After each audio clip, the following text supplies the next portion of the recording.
하나님의 말씀 계속해서 시편 62편입니다. 시편 62편 1절에서 12절에 있는 말씀입니다. 시편 62편 1절에서 12절에 있는 말씀, 저와 여러분이 한 절씩 교독하도록 하겠습니다. 나의 영혼이 잠잠히 하나님만 바라며 나의 구원이 그에게서 나는도다. 오직 그만이 나의 반석이시요 나의 구원이시요 나의 요새이시니 내가 크게 흔들리지 아니하리로다. 넘어지는 담과 흔들리는 울타리같이 사람을 죽이려고 너희가 일제히 공격하기를 언제까지 하려느냐. 그들이 그를 그의 높은 자리에서 떨어뜨리기만 꾀하고 거짓을 즐겨하니 입으로는 축복이요 속으로는 저주로다. 나의 영혼아 잠잠히 하나님만 바라라. 무릇 나의 소망이 그로부터 나오는도다. 오직 그만이 나의 반석이시요 나의 구원이시요 나의 요새이시니 내가 흔들리지 아니하리로다. 나의 구원과 영광이 하나님께 있으며 내 힘의 반석과 피난처도 하나님께 있도다. 백성들아 시시로 그를 의지하고 그의 앞에 마음을 토하라. 하나님은 우리의 피난처시로다. 아 슬프도다. 사람은 입김이며 인생도 속임수이니 저울에 달면 그들은 입김보다 가벼우리로다. 포학을 의지하지 말며 탈취한 것으로 허망하여지지 말며 재물이 늘어도 거기에 마음을 두지 말지어다. 하나님이 한두 번 하신 말씀을 내가 들었나니 권능은 하나님께 속하였다 하셨도다. 주여 인자함은 주께 속하오니 주께서 각 사람이 행한 대로 갚으심이니이다. 아멘. 하나님께서 당신의 백성들에게 주신 이 몇 가지 특권이 있습니다. 이 몇 가지 특권이 있는데요, 그 중에 가장 중요한 것이 기도입니다. 기도는 하나님께서 우리에게 주신 놀라운 특권이며 선물이죠. 하나님께서 기도를 통해서 우리의 마음을 받아주시기도 하고요, 또 때로는 하나님의 마음을 우리에게 전달해 주시기도 합니다. 기도를 통해서 하나님과 소통할 수 있는 것입니다. 성경의 역사 속에 나타난 수많은 이 기적의 순간들을 보면요, 언제나 하나님 앞에 무릎으로 기도했던 것을 발견하게 됩니다. 오늘 우리도 하나님의 말씀 앞에 겸손하게 무릎 꿇고 기도하는 가운데 하나님의 놀라운 은혜를 경험하는 귀한 예배의 시간 되시기를 바랍니다. 시편 62편 역시 다윗이 그 아들 압살롬으로부터 피신했을 때 지어진 시입니다.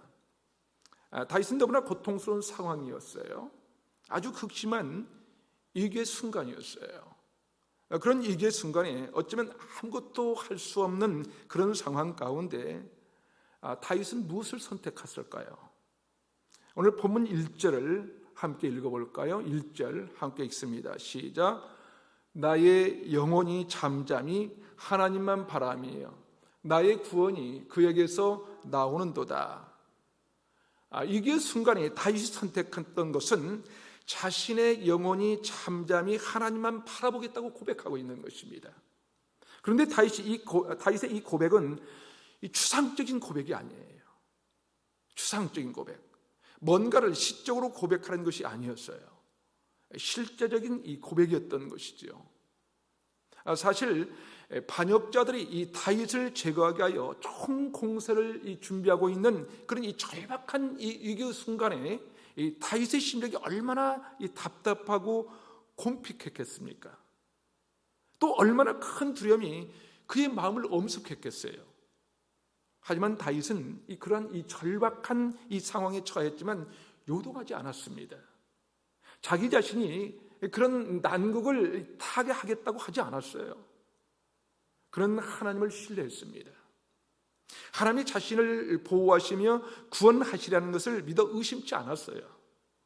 그래서 그런 상황이 매우 절박했지만요, 나의 영혼이 잠잠히 하나님만 바란다고 선포하고 있는 것입니다.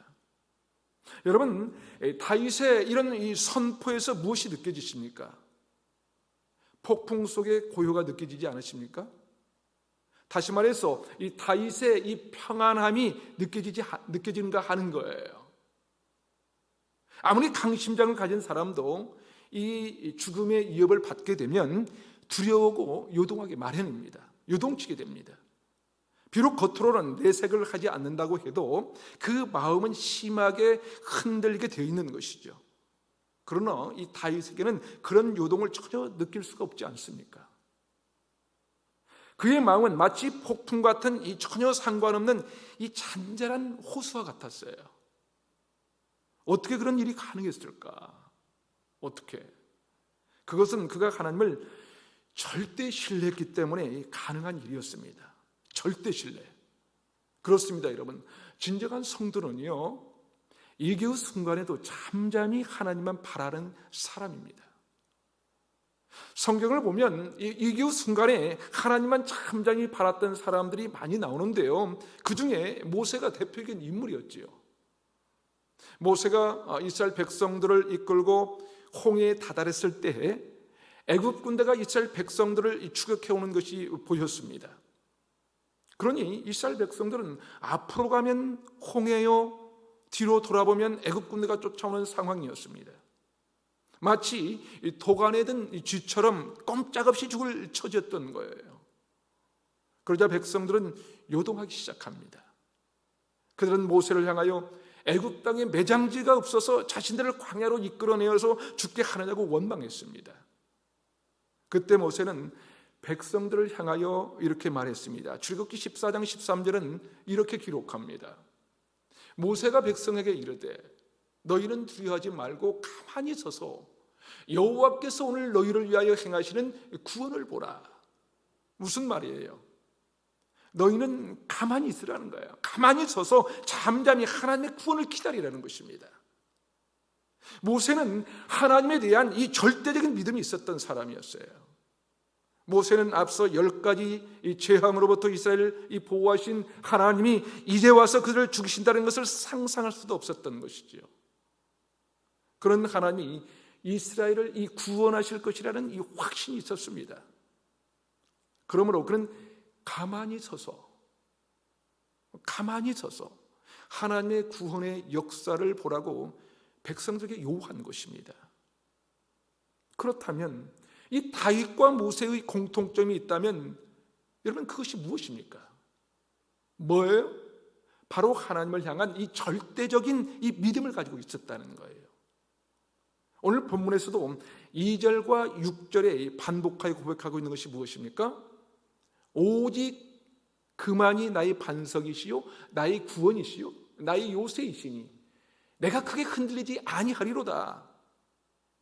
여러분, 다윗이 처음부터 이런 큰 믿음의 고백을 했던 것은 아닐 거예요. 그는 인생의 여정 가운데 맞이했던 이 수많은 위기 속에서 하나님을 선택한 것이 가장 옳은 길이고 가장 좋은 선택이었다는 것을 그의 삶을 통해 다윗은 경험했던 것입니다. 하나님만 온전히 바라보는 그것이 자신에게 주어진 문제를 해결하는 이 가장 위대한 방법이라는 것을 알았던 것입니다. 여러분, 혹시라도 여러분의 삶 가운데 위기라고 느껴지는 문제가 있습니까? 그렇다면 내 영혼이 잠잠히 하나님 한 분만을 바라보고 있는지 오늘 이 말씀을 통해서 나의 삶을 한 번 더 점검해 보시기를 바랍니다. 그런데요, 하나님을 잠잠히 바라본다는 것, 이 잠잠히 바라본다는 것은 내가 아무것도 하지 않고 그저 하나님만 바라보겠다는 것이 아니에요. 그것이 아니라 겸손하게 나의 삶의 모든 시작이 하나님으로부터 시작된 것을 인정하며 하나님께 은혜를 구하겠다는 것입니다. 그리고 무엇보다도 하나님께서 주신 이 지혜와 힘으로 내 삶 가운데 내가 최선을 다해서 그 문제를 해결해 나가겠다는 이 위대한 이 믿음의 고백인 것입니다. 그러게 우리도 온전히 하나님만 바라보겠다라고 결단할 때 하나님께서 우리에게 놀라운 은혜를 주실 줄로 믿습니다. 사랑하는 여러분, 세상의 절대자는 오직 한 분 하나님이세요. 절대자는 하나님뿐이십니다. 그러게 구원자도 오직 한 분 하나님이세요. 이 세상을 지으시고 주관하시는 하나님만이 유일한 절대이자시며 유일한 이 구원자가 되시는 거예요. 신앙의 진정성은 여러분 이게 순간에 나타나는 것입니다. 이게 순간에 하나님만이 나의 구원자라는 이 믿음이 있어야 하는 거예요. 제가 늘 설교할 때 이 부분을 많이 강조하지 않습니까? 신앙이란 무엇인가? 믿음이란 무엇인가? 호세아 13장 4절에는 이렇게 말씀합니다. 나는 내 하나님 여호와라. 나 밖에 내가 다른 신을 알지 말 것이라. 나 외에는 구원자가 없느니라. 그런데 여러분, 때로 하나님은요 당신의 백성들을 이 절박한 이게 던져두고 지켜보면 하시기도 합니다. 3절에 보니까 뭐라고 합니까? 3절을 우리 함께 한번 읽어볼까요? 시작. 넘어지는 담과 흔들리는 울타리 같이 사람을 죽이려고 너희가 일제히 공격하기를 언제까지 하려느냐. 다윗은 지금 자신이 넘어지는 이 담과 흔들리는 울타리 같다고 얘기합니다. 울타리 같다는 거예요. 다시 말해서 가만히 놔둬도 금방이라도 쓰러질 이 담과 울타리처럼 심각한 위기 가운데 있다는 거예요. 그런데도 자신의 대적들은 자신을 죽이지 못해서 안달이라서 총 공세를 펼치고 있다는 것이지요. 이상하지 않습니까, 여러분? 여러분, 다윗이 어떤 사람입니까? 어떤 사람이에요? 그런 하나님을 진실로 경외하는 사람이었어요. 비록 한때 하나님 앞에서 죄를 범하기는 했지만 회개했고요. 지금도 여전히 하나님을 경외하면서 의지하고 있습니다. 그것만이 아니에요. 그는 이게 저희 하나님께 간절히 이 구원을 호소하고 있었어요. 그럼에도 불구하고 하나님은 넘어지는 담과 흔들리는 울타리 같은 다윗을 그냥 그대로 방치하고 계신다는 사실입니다. 왜일까요, 여러분? 왜 그럴까요? 우리가 분명하게 알아야 할 것은 하나님이 무정해서 다윗의 위기 상황을 모른 채 하신 것일까요? 그렇습니까? 아니에요. 아닙니다. 다만 하나님은 그의 믿음을 시험하기 위해서 방치하는 것처럼 보인 것입니다. 다행히도 다윗은 하나님의 시험 속에 만족스러운 결과를 내었어요. 그런 위기 가운데서도 끝까지 어떻게 합니까? 하나님만 잠잠히 바라봄으로써 하나님의 시험을 통과하게 되었습니다. 그리고 하나님의 축복 가운데 그의 말년에는 큰 위기 없이 보낼 수 있었습니다. 계속해서 8절을 보십시오. 8절을 함께 읽어보겠습니다. 시작. 백성들아 시시로 그를 의지하고 그의 앞에 마음을 토하라. 하나님은 우리의 피난처시로다. 다윗은요 그의 고백에서 하나님께 마음을 토하라고 권면합니다. 여기서 토한다, 이 토한다라는 것은 물을 쏟아 놓다라는 의미예요. 물을 쏟아 놓다. 그러니까 마음을 토한다는 것은 마치 그릇에 물을 쏟아 붓듯이 마음속에 있는 모든 것을 하나님 앞에 쏟아내는 것을 의미하고 있습니다. 다시 말해서 슬픈 일, 괴로운 일, 근심되고 걱정되는 일, 심지어 수치스러운 일, 악한 일 할 것 없이 모든 것을 하나님 앞에 내어놓는 것을 말하는 거예요. 그렇습니다. 여러분, 우리가 하나님을 의지한다는 것은 항상 하나님께 자신의 모든 문제를 내어놓고 하나님의 도우심을 바라는 것입니다. 자신의 모든 문제를 스스로 해결하지 않는 거예요. 그것이 바로 하나님을 전적으로 의지하는 것입니다. 사실 우리 인간은 아무리 사소한 문제라도 하나님의 도우심이 없이는 해결할 수 없는 연약한 존재예요. 그러기에 늘 기도로 하나님께 여러분의 그 마음을 토하시기 바랍니다. 마음을 토하십시오. 그리고 하나님의 도우심을 바라면서 살아가야 합니다. 물론 하나님께서 내 안에 있는 모든 것을 보고 계십니다. 다 알고 계십니다. 내가 가지고 있는 슬픔, 걱정과 염려, 심지어 나쁜 생각과 죄악까지도 하나님은 이미 다 알고 계시는 거예요. 그러나 우리의 이 모든 문제들을 우리가 하나님께 먼저 고백하기를 원하시는 것입니다. 하나님이 다 알고 계시고 보고 계시는데 뭘 고백하냐고 얘기하는 사람들이 있는데요. 하지만 우리가 하나님 앞에 이 고백을 하면서 하나님께서 내 마음에 감동을 주셔서 자신의 모습을 깨닫게 되는 거예요. 깨닫습니다. 새로운 기도로 우리의 삶을 인도해 주시고요, 견딜 수 없는 위기 앞에 처음에는 이 원망의 기도가 시작될 수 있지만 그것이 감사의 기도로 바꿔지기도 하지요. 때로는 회개의 기도로 혹은 하나님의 놀라운 이 은혜를 경험하는 삶으로 변화될 수 있다는 사실입니다. 다윗이 나의 영혼아 하나님만 잠잠히 바라보라고 고백했던 이 실천적인 모습이 바로 하나님 앞에 이 마음을 물같이 쏟아내는 것이죠. 우리도 하나님 앞에 사소한 것 하나라도 숨기지 마시고 아니하고 모든 것을 물처럼 쏟아내고 하나님의 구원을 경험하는 저와 여러분의 삶이 되시기를 주님의 이름으로 축원합니다. 이어지는 9절은 하나님만 바라는 자 이 두 번째 실천의 모습인데요, 이렇게 말씀합니다. 9절 함께 읽습니다. 9절 시작. 아 슬프도다 사람은 입김이며 인생도 속임수이니 저울에 달면 그들은 입김보다 가벼우리로다.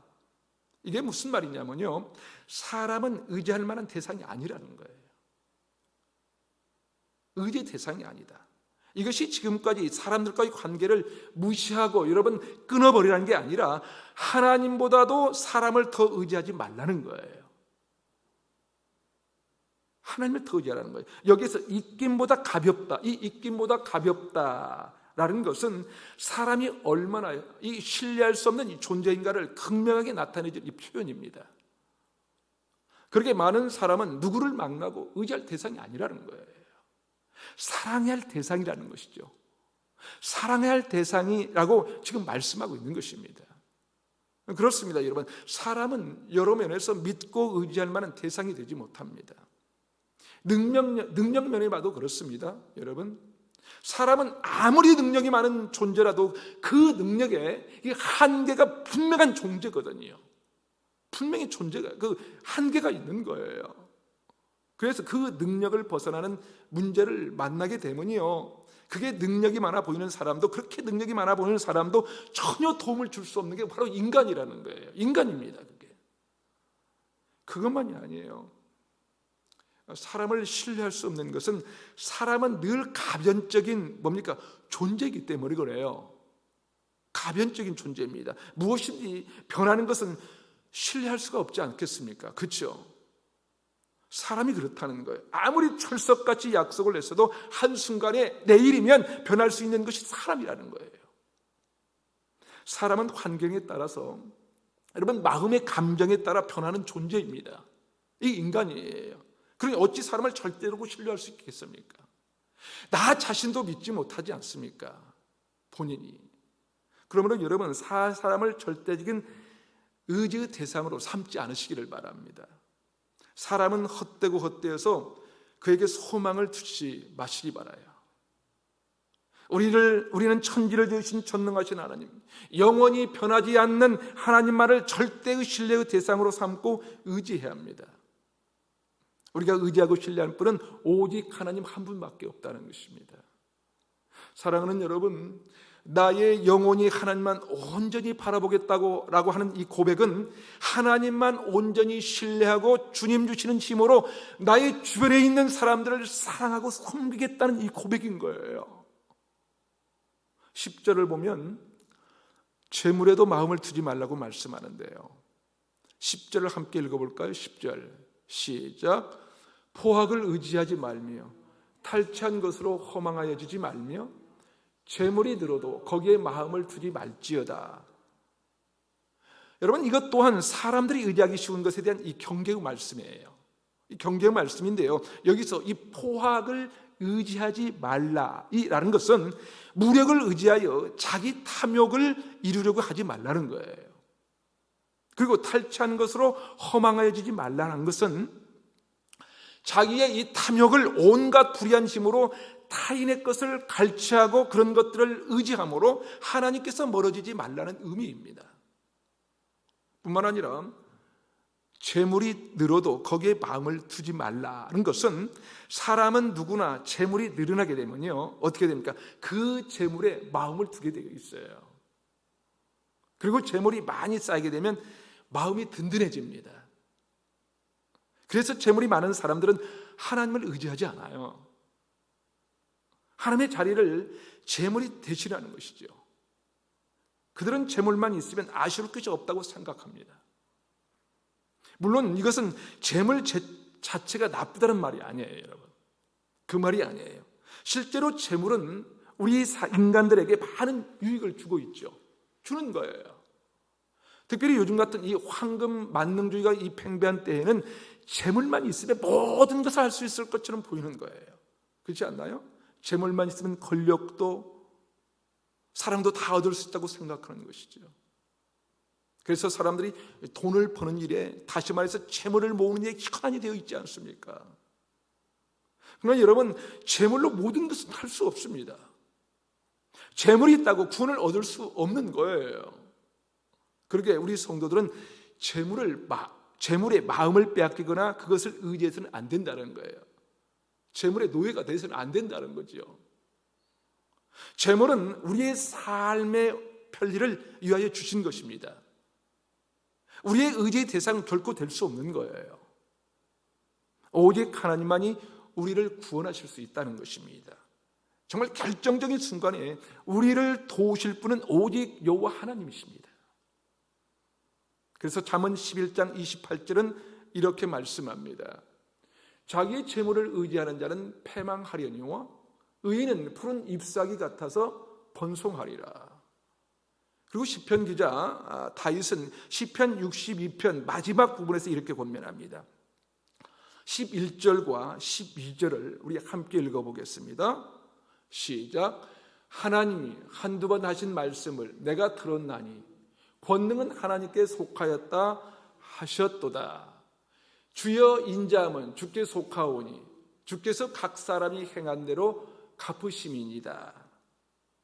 여러분, 이게 무슨 말이냐면요, 하나님의 말씀을 들을 때, 이 하나님의 말씀을 들을 때는 이 귀뿐만 아니라 마음으로 들어야 한다는 거예요. 여기서 다시 두 번 들었다는 것은 종종, 자주 들었다는 것이죠. 그리고 또 다른 의미는 하나님의 말씀을 귀로 듣고 그것을 마음으로 받아서 확실하게 신뢰했다는 의미입니다. 다시 말해서 하나님의 말씀을 귀로 듣는 것도 중요하지만 그것을 마음으로 받아 신뢰하는 것은 더 중요하다는 거예요. 마음으로 받아 신뢰한다는 것. 그것이 바로 하나님의 말씀을 두 번 들었다는 의미입니다. 그러므로 여러분, 하나님의 말씀을 들을 때 다윗과 같이 귀와 마음을 두 번 들으실 수 있기를 바랍니다. 그래서 하나님의 말씀을 들을 뿐만 아니라 그 말씀을 신뢰함으로 어떤 상황에도 흔들리지 않는 이 견고한 이 신앙의 삶이 되시기를 바랍니다. 사랑하는 여러분, 이 세상은 참으로 요란합니다. 참으로 요란해요. 그리고 우리 성도를 위협하는 요소들이 얼마나 많은지 몰라요.